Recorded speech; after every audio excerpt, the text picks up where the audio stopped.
Bom dia, estamos começando mais um Sintcef em Movimento, um programa voltado para os nossos filiados e filiadas, mas também para a população em geral. Temos várias discussões jurídicas, discussões políticas, cultura, arte, esportes, então esperamos você para todo o programa.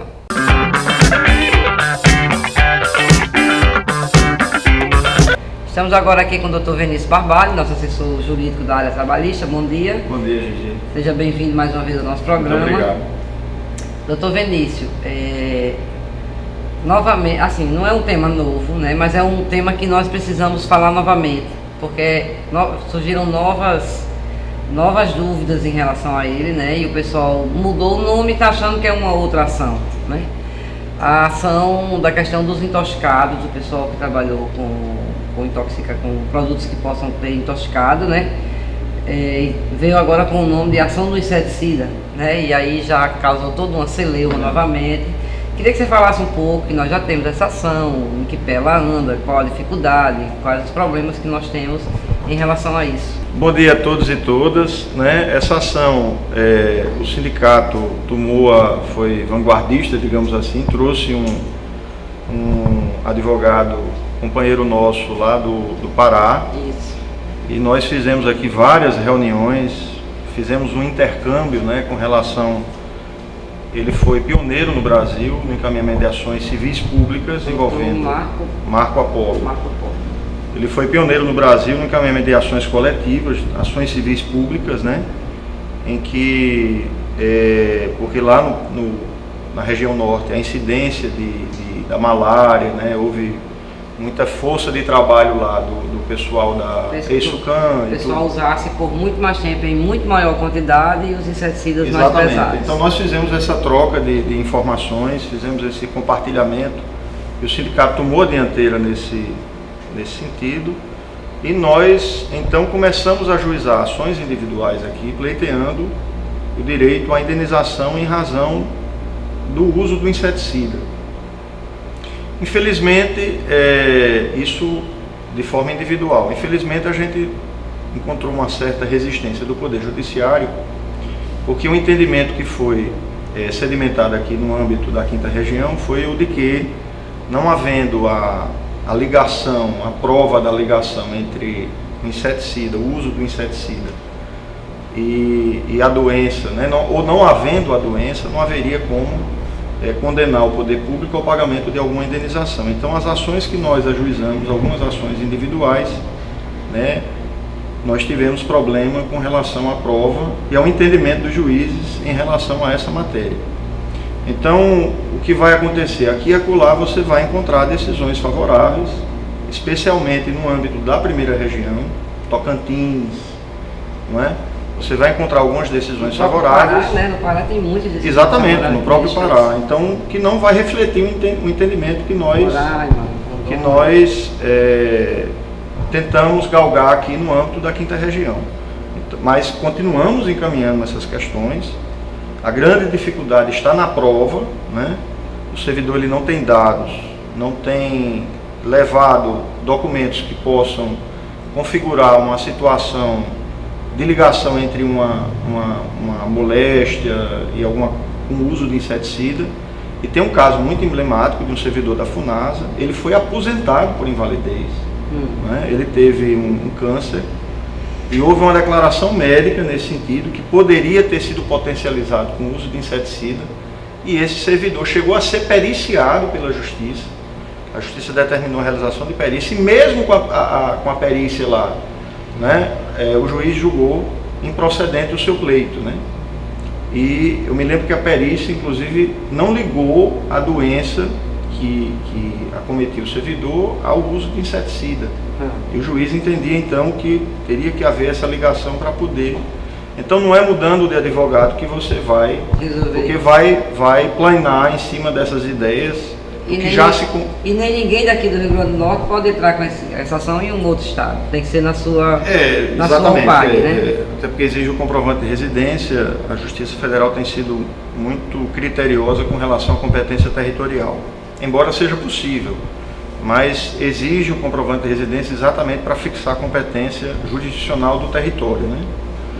Então não vai ser mudando de advogado que o servidor vai conseguir, diante dessa resistência que já existe no âmbito do Poder Judiciário aqui da 5ª Região. Porque assim, e a forma como a notícia chegou é que, eu achei até interessante, né, que esse outro estado, né, Tocantins, né? Que esse estado do Tocantins era pioneiro em diversas ações, né? E eu achei isso muito engraçado de ouvir, né? Porque nós somos reconhecidos pelo Brasil inteiro, né? Como pioneiros de diversas ações que o pessoal tem ganho, né? Depois que nós ganhamos aqui é que o pessoal entra nos outros estados. Então, quem tem essa fama de pioneiro somos nós, que eu saiba, né? E nesse caso específico do inseticida, né, da responsabilidade civil do Estado pelo uso de inseticida, o Estado pioneiro, pelo que nós conhecemos, foi exatamente o Estado do Pará. Através do magnífico trabalho do colega lá, Marco Polo, doutor Marco Polo, foi quem encampou, junto com o Ministério Público Federal, conseguiu muita coisa, realização de exames através de um laboratório de fora, chegou a discutir isso até em âmbito do Poder Legislativo, chegou-se até a trabalhar proposições legislativas para ver se fixava um padrão de indenização e tudo começou lá pelo Pará, exatamente por conta da demanda maior que existia lá do Estado com o uso de inseticida, uma maior quantidade, né? Exatamente, uma intensidade maior e tudo mais. Uma possível ligação a essa questão do uso do inseticida, né? Exatamente, então não é novidade para a gente, é isso que a gente quer dizer, que a gente encaminha as ações, mas adverte já diz ao servidor que a gente encontra essa resistência no âmbito aqui do Poder Judiciário da 5ª Região. E assim, perdeu aqui, no caso da 5ª Região é a primeira instância, né? A 5ª Região que eu falo é Recife, que já é a segunda instância. Se for no âmbito do juizado especial, você tem a turma recursal, que é aqui mesmo, funciona aqui mesmo em Natal, né? Ok. Em relação a essa outra informação, né, que é assim, tem um colega que é até da direção do sindicato, que ele diz assim, Deus me livre de querer ganhar essa ação, né? Porque assim, há uma demanda tão grande às vezes pela questão financeira, né, que até alguns companheiros querem ganhar essa ação, mas isso significaria justamente que ele teria um grau de intoxicação muito grande e que ele teria um problema de saúde talvez bem mais sério do que o que ele tenha realmente, né? Então também, inclusive, tem que ter esse cuidado, né? Não, essa ação é para companheiros e companheiras que esteja realmente, infortunadamente, né, com alguma doença grave que possa ser ligada a essa questão do uso de inseticida. Existem entendimentos, foi bom você tocar nisso, Gigi, porque tem entendimentos e entendimentos ao respeito. Há entendimentos jurisprudenciais no sentido de que se o servidor não aparenta a doença, quer dizer, se não aparenta uma sintomatologia de alguma doença que possa ser relacionada ao uso de inseticida, não há como você impor ao poder público uma condenação a título de responsabilização civil.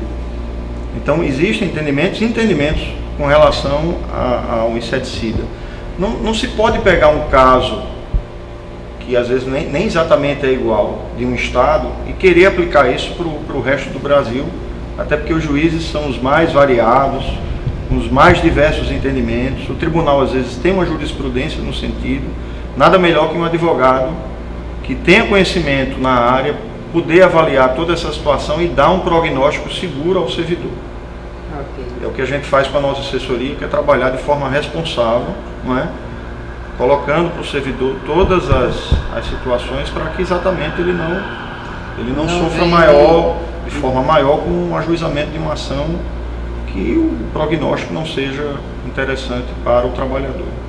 Inclusive o que tem acontecido, né, desses advogados que têm circundado os nossos filiados, né, o nosso pessoal aqui, é que eles só vendem o peixe da parte boa, né? Exatamente. A parte interna que tem que ser retirada, né, nada disso eles tocam no assunto, né? Vendo o peixe inteiro. O que acontece muitas fechado. Vezes é que os problemas voltam para a gente, né? Isso, e muitas vezes o problema termina respingando lá no escritório. A tentativa de solução dos problemas termina respingando no próprio escritório lá de vocês, é assim? Da nossa assessoria aqui. Ok, obrigado, doutor Vinícius. Obrigado, Gigi, mais uma vez. E fica a dica aí, tá, pessoal? Cuidado, não é toda ação que que a gente tem direito, também não é todo advogado que merece nosso respeito.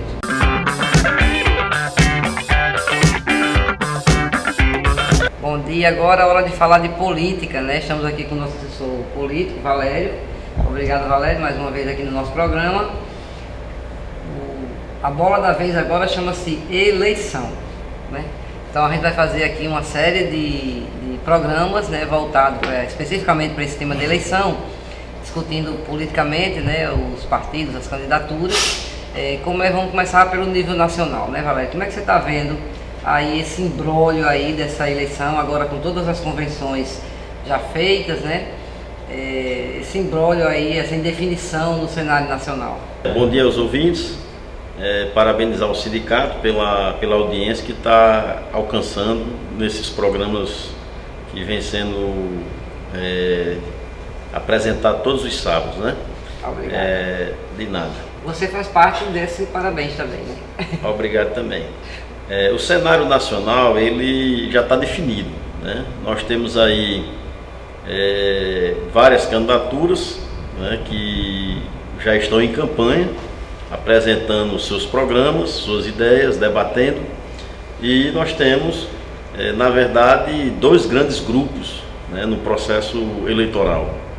De um lado você tem os candidatos de direita, né, que são aqueles velhos candidatos que gostam de atacar os servidores públicos, né, quando se elege, que gostam de atacar a educação, a saúde, o serviço público de uma forma geral.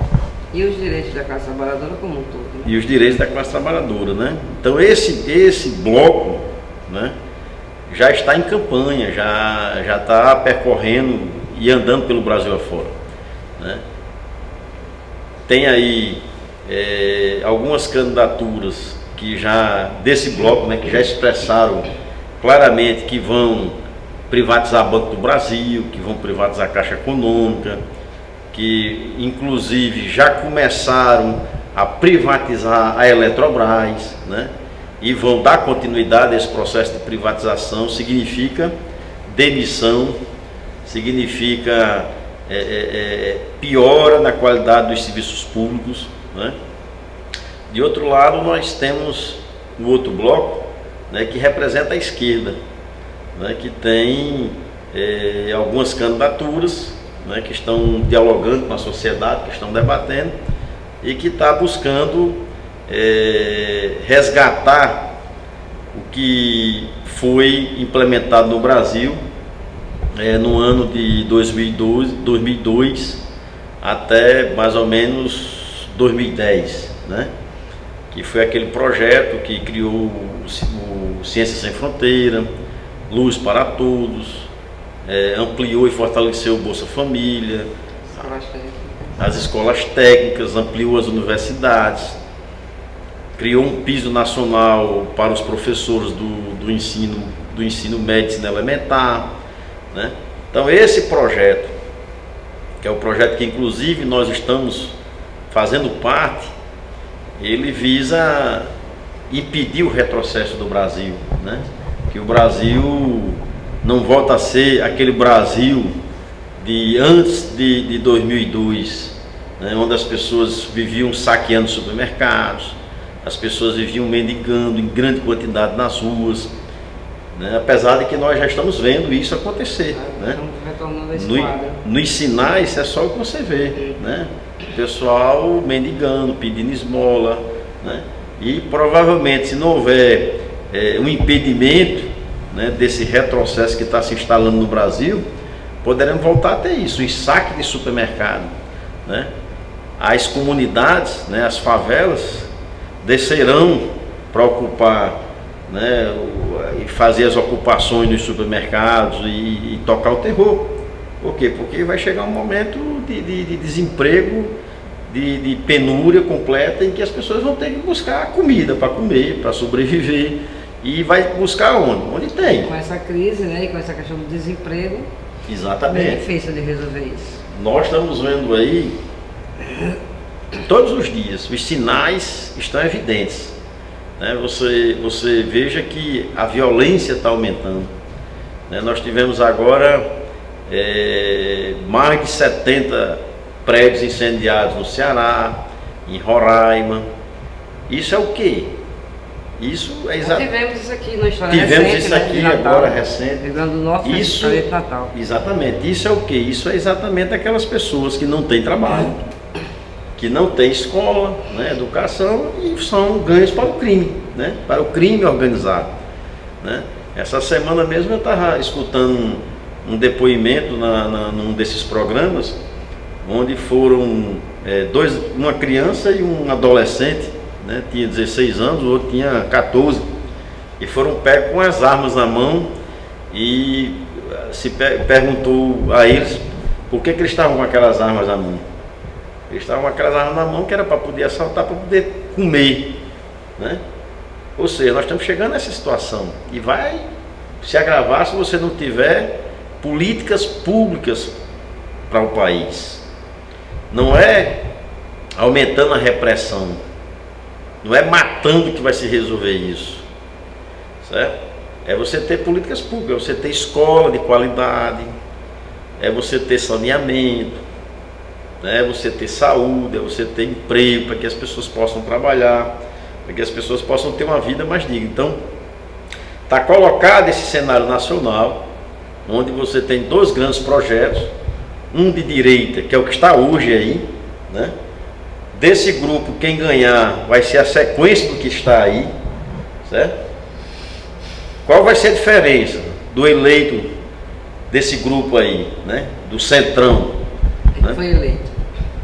Qual vai ser a diferença? É porque esse que foi eleito, ele vai ter forças para fazer o que esse queria fazer. O que é que esse senhor estava querendo fazer, além do que ele já fez de tudo de ruim, né? Avançar nas privatizações, avançar na reforma, no aprofundamento da reforma trabalhista, na reforma da Previdência, certo? Então esse grupo que está aí, né, que não foi votado, se ele ganha, vai fazer isso, tá certo? Vai fazer isso.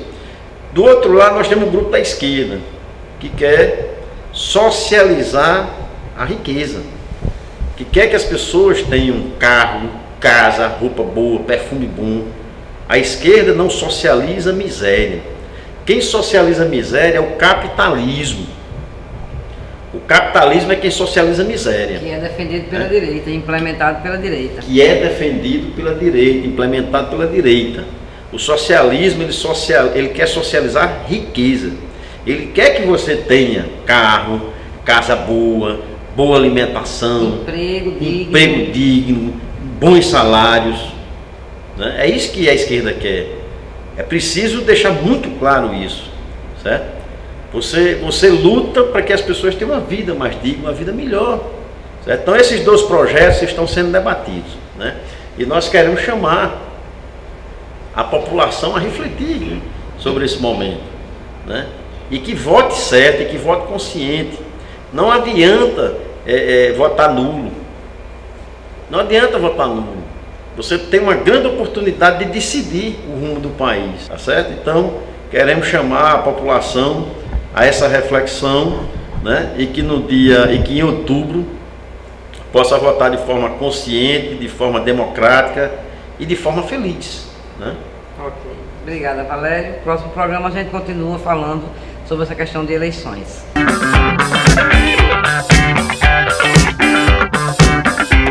Na nossa fala política, tivemos uma análise, né, do nosso assessor político, Valério, falando sobre o cenário nacional. E eu queria chamar muita atenção, nós temos visto aí a verdadeira cruzada contra a corrupção que a população tem demonstrado, né?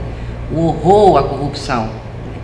Então isso no cenário nacional, no cenário estadual, no cenário local, né, que não é o caso das eleições municipais, mas tudo que vai acontecer agora, né, eleição de deputados estaduais, federais, senadores, governador, tudo isso diz respeito a todos os municípios, né? Então é também uma situação local.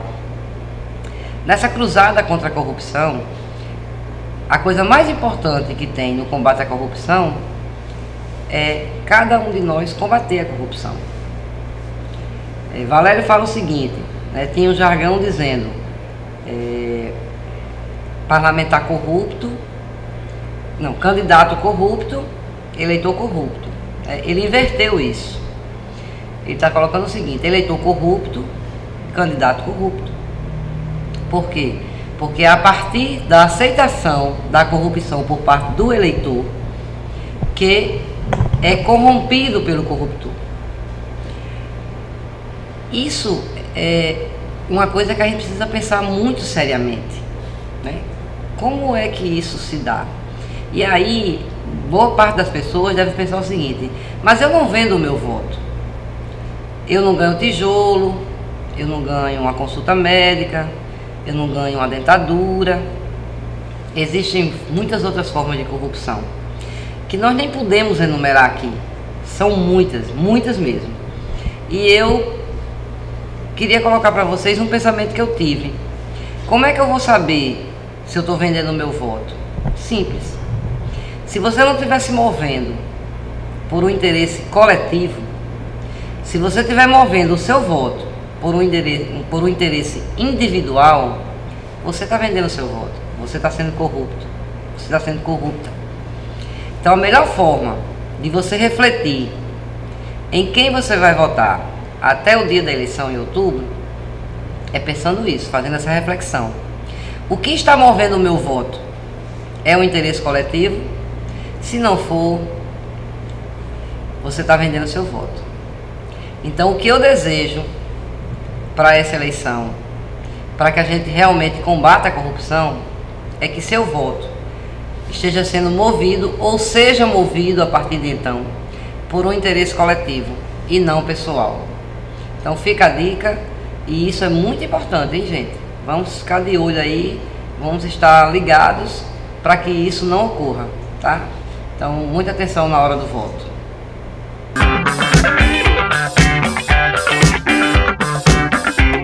Bom dia, hora de falar um pouco sobre nossos direitos individuais. Aqui com a gente, doutor Leonardo, mais uma vez, muito obrigada. Bom dia para você. Bom dia, Gigi. Temos um assunto bom de falar, né, hoje. A questão dos direitos, né, dos companheiros na questão da herança, né? O que é que você tem para nos dizer sobre isso? Bom, Gigi, primeiramente, bom dia a todos que estão nos assistindo. Esse é um assunto, Gigi, que costumeiramente as pessoas têm dúvidas, né? A gente já recebeu aqui no nosso sindicato, no plantão que nós ofertamos para os filiados, mas isso é uma dúvida comum a todos, que trata da questão da transmissão da herança para o companheiro, né? Quem convive em união estável. Porque no casamento civil, o regime já estabelece, né, a questão do patrimônio. Então o cônjuge, ou quer seja ele o homem ou a mulher, vai herdar dependendo do regime.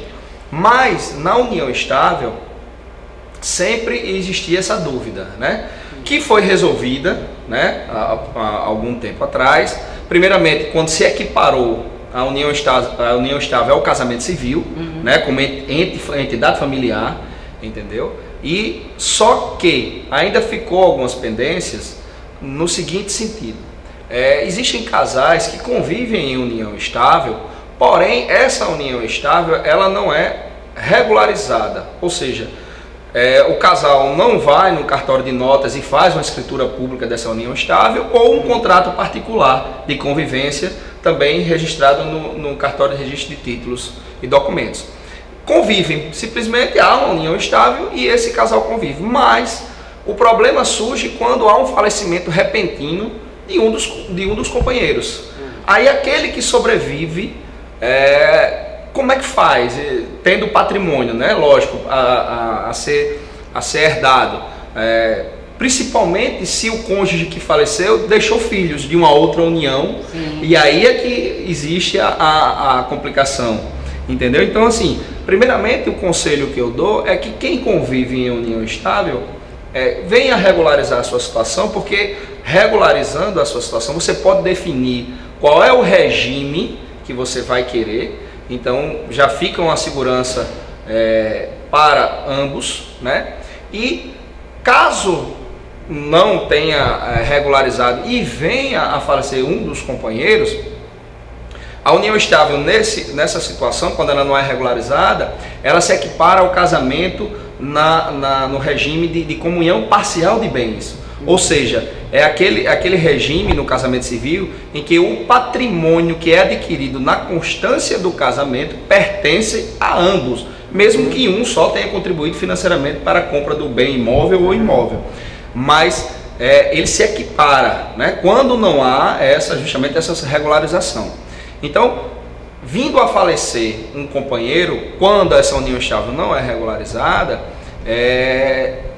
o companheiro que sobreviveu, necessariamente ele vai ter que demandar judicialmente, entrar com ação buscando comprovar a sua união estável, né, que chama reconhecimento de união estável pós-mortem, né, até mesmo para ele buscar um benefício junto ao INSS, caso o companheiro, né, tinha carteira assinada, ela, como dependente, ela pode buscar, mas para isso ela tem que ter o reconhecimento da união estável. Então, ela herda, mas ela vai ter o companheiro sobrevivente, vai ter que demandar judicialmente para primeiro comprovar que ele tinha uma união estável e só depois, com o reconhecimento em sentença, ele buscar os seus direitos, tanto de pensão junto ao órgão pagador, né, no caso o INSS, se ele for da iniciativa privada, ou se ele for funcionário público junto ao órgão pagador dele. Se não, aí não, se for regularizado, aí fica mais fácil, é bem tranquilo, o companheiro sobrevivente não vai ter esse problema, entendeu? Mas esse é o alerta que eu deixo aqui para quem está nos assistindo, sobre essas questões que as pessoas às vezes vão deixando de lado, mas aí quando o problema surge, aí você vai ter muita dor de cabeça para resolver. Podendo resolver enquanto tem vida, enquanto todos têm vida, né? Exatamente. Ficaria muito mais prático, né? Muito mais prático, exatamente. Você evita um estresse que vai ter com a demanda judicial. Ok, obrigada, doutor Leonardo. Até o próximo programa. De nada, Gia, até o próximo. A lua chega solitária e incandescente, e no meio dessa gente há uma tal desilusão. Mas acredito nesse povo nordestino que tem fé e tem carinho e amor no coração. Às vezes sinto uma forte dor no peito quando olho o desespero que aflige a região. Mas é no canto da viola e do repente que o Nordeste vai pra frente, afogando a solidão. Eu sei que Deus vai olhar para o Nordeste e quem sabe muito em breve essa história vai mudar. E a terra seca vai ficar bem verdinha, vai ter milho e farinha e o cantar do sabiá. É bom demais, se a esperança é a nossa fé e a nossa paz. É bom demais, se a esperança é nossa fé e a nossa paz. É bom demais, se a esperança é a nossa fé e a nossa paz. É bom demais, se a esperança é nossa fé e a nossa paz. O lampião é a luz da esperança, quem espera sempre alcança, é o ditado popular. E a fartura vai chegar para o sertão no sorriso do irmão que não cansa de lutar. O Nordeste é a terra da cultura, tem Cascudo e Upabuna, Castro Alves e Alencar. E tem petróleo, a xelita e o progresso, tem o sal e o comércio e a vida beira-mar. O que falta é uma tal de competência, me falou a coerência de alguém que vem de lá. Sobra riqueza e o que falta é só coragem de mudar essa imagem que só quer eternizar. É bom demais, se a esperança é nossa fé e a nossa paz. É bom demais, se a esperança é nossa fé e a nossa paz. É bom demais, se a esperança é nossa fé e a nossa paz. É bom demais, se a esperança é nossa fé e a nossa paz. E chegamos ao fim de mais um programa Sintecef em Movimento. Esperamos você no próximo sábado.